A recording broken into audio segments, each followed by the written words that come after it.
Australian Aviation Awards night wrap-up, Part 119, delayed yet again, and do some jobs work against you in future employment? I discuss all that and more coming right up. So strap in and let's get into it. Standby star 9000, 1013, Kilo 25. Coordinating Aileron on bank balance, bank pressure rolling to 30 degrees. That's 30 degrees there. Somewhere 10 on a 1631.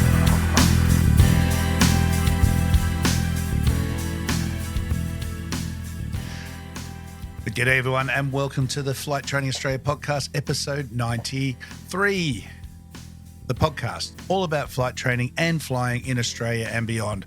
From Mackay to Geraldton, Murray Bridge to MKT and everywhere in between. G'day, I'm your host Trent Robinson. Thank you for joining me.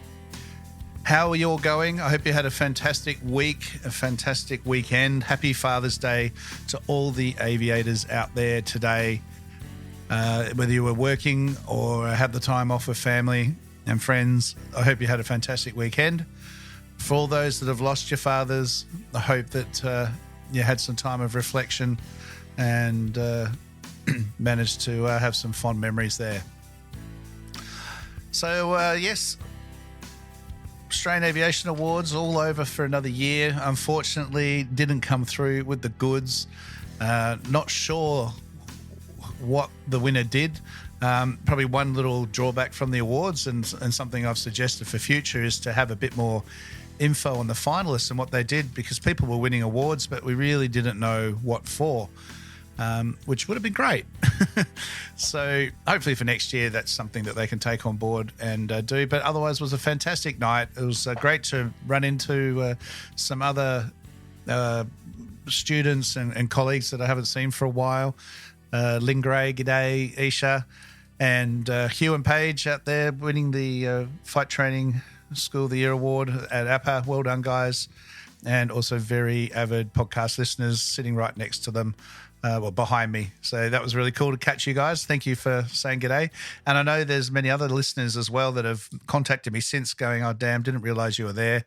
So that would have been great to have seen you and met you in person. But anyway, we'll keep talking in the digital space in the meantime, and I'm sure our paths will cross again sometime soon. So speaking of podcast awards, well, there's Aviation Awards, but also podcast awards. So the Australian Podcast Awards are actually out at the moment, and I have posted a link on my social media last week, and I'll pop it up again. But there is the Listener's Choice Award.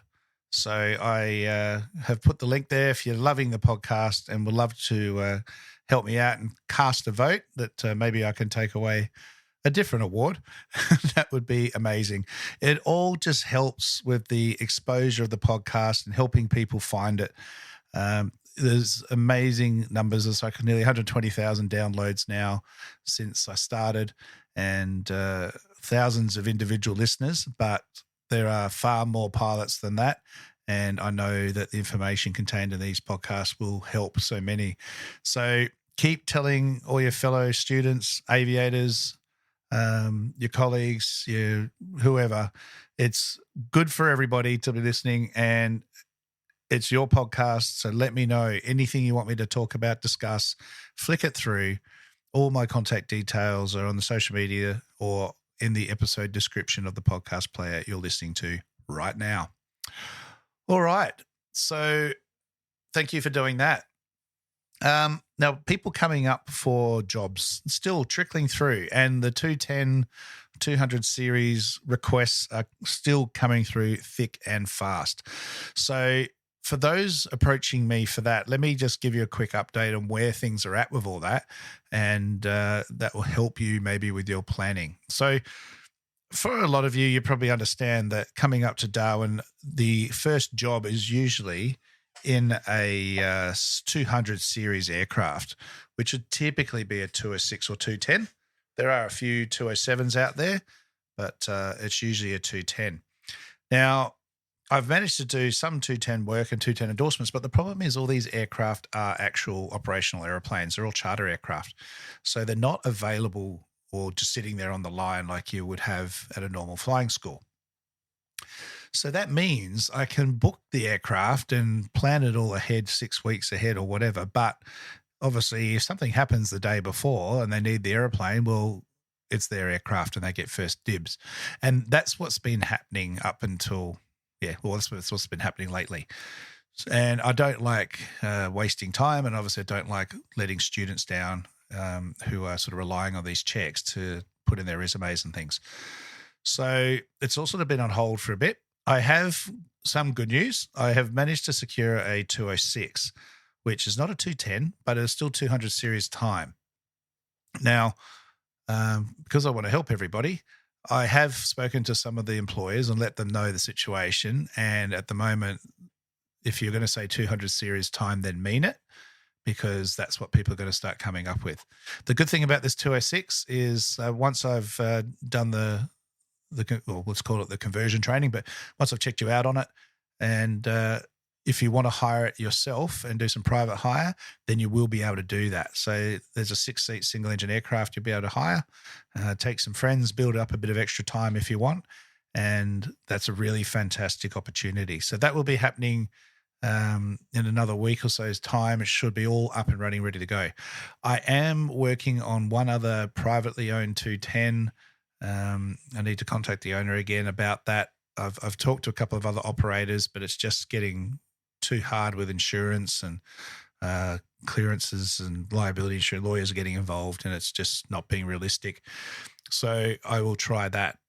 So if you're really, really wanting 210 time, if you can, whilst it would be fantastic to do it all up here with me, do the 210 flight, the Darwin Famil flight and Lazo or anything else all in one, it's potentially not going to happen. So if you can get hold of a 210 at least, do that. And then we can either use a 206 or a 172 up here and do the rest of it. So that's what I'd be doing right now. Okay. So yeah, any training you want to do, email me, message me by the usual methods, and I will certainly get back to you, add you to the list, and give you an update on where things are at. Now, part 119. So, wow, what a mess. Other words I could use, but I won't. So those that aren't familiar, part 119 is the up-and-coming check and training process for operators. It's formerly sort of known as CAR 217, which was a airline flying school certificate, if you like, that allowed them to do type ratings and check and training and testing within the organisation. So part 119 is now applying to all operations, 121, 135, etc. And companies are now having to do 6 monthly OPCs, operator proficiency checks, for IFR pilots, and 12 monthly for VFR pilots.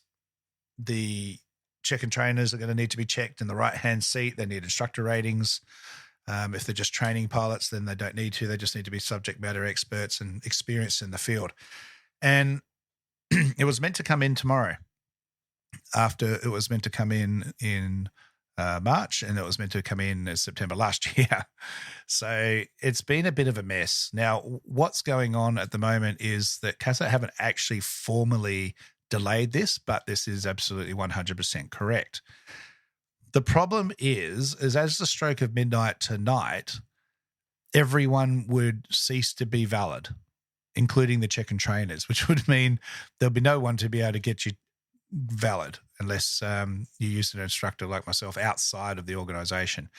So it's kind of messed up, and CASA's trying to write a exemption to fix this problem. It was meant to be a phase-in period that it came into effect, and it didn't bother you until your next check flight was due, and then you transition onto the new system. Unfortunately, somehow that wasn't written properly, and so this is the problem that's happened. So there's now no expected date. They're probably quite wise in doing that, in my opinion, that they're going to just say it's postponed indefinitely. Once it comes into place, once everything is sorted, they'll put out a date with enough notice and everyone goes. Now, what does that mean for operators who have written their manuals and started investing in getting their crew check and training approved, etc.? Well, really nothing. Carry on. The main thing is going to be that you don't have an official head of training and checking, or a HOTAC or HOTC, until such time as this comes into place. And again, I have absolutely no idea when that is just yet. That's everything I've just told you is everything I know. So one obstacle that has been coming up, however, is who is nominated as a head of training checking and who CASA are also going to accept as acceptable check and trainers. Now, this is part of the problem. So if you have a high turnover of staff, like a lot of operations do right now, and they haven't had, for example, up here in Darwin, a wet season, or they haven't experienced a winter in Victoria or Tasmania or whatever else, haven't done any mountain flying or whatever sort of weather phenomenon or geographical challenges may face you in your local area, then they're potentially going to be rejected, because how can you possibly check and train someone to fly in those conditions if you yourself haven't done it? So I actually support CASA in that stance. However, the problem now is, well, how the hell do we get people valid and current and expertise in these areas so that they can actually be effective in these roles? This is going to take some time and some planning. And I have been approached, as I've told you previously, by a number of operators that, would want me to assist them in this process and mentoring and development. And I think that's really how it's going to work. I think this is what CASA sort of planned all along, that the option to outsource to 141, 142 operators is going to give access to potentially a more stabilized workforce, an experienced training workforce, and pilots that aren't just disappearing, going to new jobs quickly. So by the time they're trained, they're moving on and then they're back to square one, which is a real issue. And the safety manager positions are going to be exactly the same sort of thing. I really see that as a position for smaller operators that is outsourced to someone that may look after several companies and do it that way, because otherwise trying to find the right person, it's going to add considerable cost to the operation and be difficult. So yes, Part 119 is delayed. Don't know when, but my recommendation would be to continue developing your check and training team and liaising with whoever's sort of good at this sort of stuff in your area, and get the manuals written, run it in parallel with your current system. It just gives you an opportunity to check that it's all working properly and manageable and makes sense, and make any tweaks so that when this actually does come into effect, you basically got a tried and tested check and training system, which would be fantastic because you wouldn't normally get the opportunity to do that. So see how you go. All right. And then lastly, I got a message recently just asking about some jobs and whether they are sort of frowned upon and looked down on by future employers. And yeah, it was an interesting question. I personally don't think it does. What the issue is, for example, this was about parachuting. And I don't personally see an issue with getting a job doing parachute dropping, or meat bombing, as we call it. Not that I wish that on anybody. But parachute dropping is not a bad job in itself. It really, as always does, comes down to the operator. You can be doing proper 135 chart operations for what some would perceive to be as a dodgy operator, and working with them, I think, can be just as damaging to your career prospects or affect you negatively. Just like being trained at a flight school that's considered not doing a good job, if they see that that's where you've done your training, they're potentially just going to skip over you as well. So I really think it's more about the reputation of the operator or the training provider or wherever it is that you're actually working, rather than the type of work that it is that's going to affect your opportunities. And again, this is where maintaining your own professional standards, irrespective of the standards required or expected where you are, just do everything to the highest standard you can in preparation for moving on, because otherwise, if you just get away with murder and then you go to a new operation, you're going to find it a massive step up. And I can tell you now from talking to people moving from GA into the airline environment, it's a big step up. It's very different. So if you just keep flying at the highest standard you can, be your own worst critique, just really look at how you operate each day and always find something to improve and be better at. When the time comes to do that next job or airline interview, you're going to impress and you're going to do a good job. All right, that's it for this one. I have a flight in the Mallard in the morning at 4 o'clock sign-on. So what have I been thinking? A nice cushy instructor job, starting when I feel like it, and now I've gone and done this. But absolutely loving getting back into some charter and off to Broome tomorrow and back. So I will show you what's going on Instagram and Facebook, no doubt. So if you're not following me there, jump on that. And I'll also be flying with Dan Bolton, otherwise known as that Mallard guy. He's just started getting his podcast back up and running sporadically. I know he's got one that's almost ready to hit the airwaves. So look up Dan and you'll see both of us and our antics next week. And also Steve is putting out some fantastic stuff as well. Fly Dive Steve.